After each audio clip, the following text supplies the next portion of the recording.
Bonjour et bonne année, c'est la première vidéo de 2021, je les reprends avec plaisir et je vais continuer tout au long de l'année à essayer de clarifier un peu les questions géopolitiques, à les rendre accessibles et à faire de la pédagogie sur les questions géopolitiques. Aujourd'hui, pour cette première vidéo de l'année, on va essayer de faire un peu de prospective. Quels seront les grands dossiers de 2021? Bien sûr, la Covid-19. La Covid-19, alors il y a l'espoir du vaccin, mais on sent que la vaccination va être longue à venir et si elle devait être généralisée, ça serait pas avant le milieu, voire la fin de l'année. Donc on va encore vivre sous la menace de la Covid-19 qui continue à tuer de nombreuses personnes et qui continue à obérer les activités sociales, les activités économiques et l'activité mondiale. Et donc on va être encore, même si c'est plus sous le signe de l'espoir en 2021 que par rapport au désespoir de 2020, la Covid-19 sera quand même toujours un élément extrêmement important et central de cette année en géopolitique. Alors bien sûr, l'autre élément important, ça sera un nouveau président aux États-Unis. Joe Biden va entrer en fonction le 20 janvier à la Maison-Blanche et il va fermer la parenthèse Donald Trump. Donald Trump a du mal lui-même à fermer cette parenthèse. On a encore appris récemment que pendant une heure, il avait voulu faire changer le décompte des votes en Géorgie. Il faudra d'ailleurs se demander quelle sera la suite judiciaire, non seulement de cette affaire, mais des multiples casseroles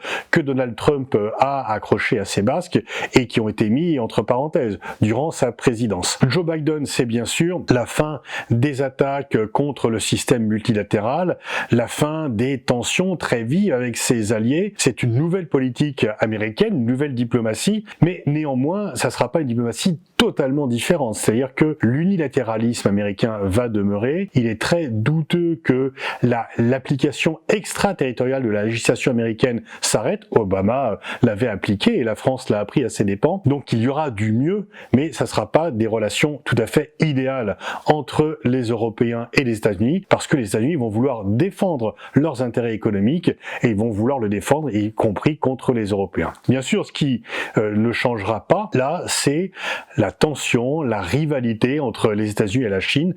Elle est structurelle. Je l'ai dit plusieurs fois dans ces vidéos, ça sera l'élément structurant des questions géopolitiques pour les années à venir. Elle ne fait que monter parce que la Chine continue à monter.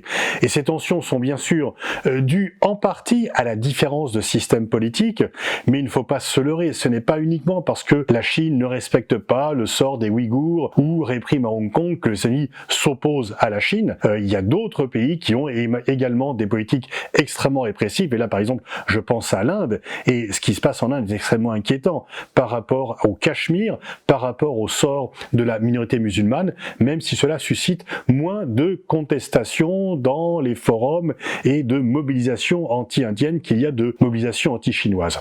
Mais donc, la question des droits de l'homme, du système politique est une vraie question de différence entre les États-Unis et la Chine, mais la véritable motivation de l'hostilité des États-Unis à la guerre de la Chine, c'est bien sûr non pas cela, c'est la montée en puissance de la Chine.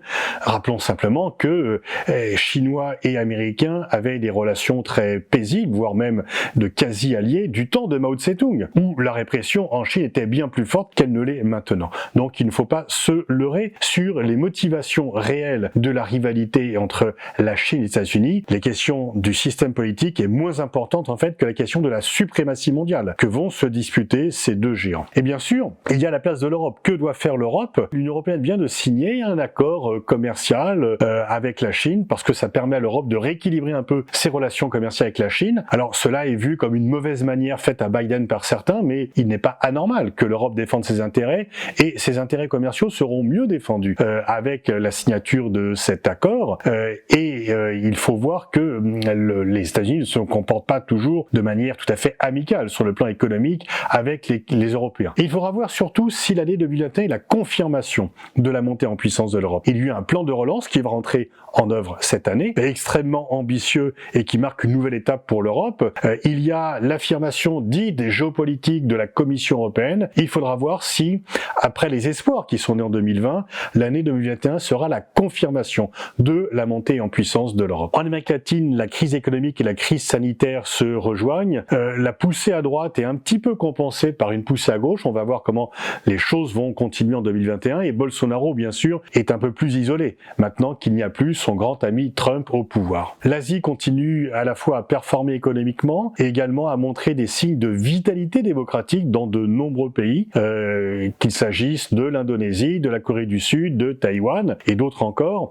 Et de nombreux pays asiatiques ont su mieux gérer la crise du Covid-19 que la plupart des pays occidentaux. Quant à l'Afrique, eh bien, il y a beaucoup d'incertitudes. Il y a, par rapport à des grandes avancées démocratiques au cours des dernières années, il y a là des reculs, des régimes qui se maintiennent de façon vraiment depuis plusieurs décennies, de façon indue, d'autres qui violent les règles de limitation des mandats, et puis la question extrêmement inquiétante, toujours du Sahel, des soldats français sont morts encore récemment, et puis de l'Éthiopie, dont il faudra voir si elle va s'enfoncer dans la guerre civile ou non, ce qui est bien sûr une question essentielle pour l'ensemble du continent africain. Et puis je voudrais terminer sur une autre note sur les géants digitaux, les GAFAM ou les BATX, ces géants digitaux qui ont des puissances économiques, mais aussi une puissance géopolitique, équivalente à de nombreux États. Leur chiffre d'affaires est supérieur au PIB de nombreux États, et comme elles gèrent les données, eh bien elles ont une source de puissance extrêmement importante.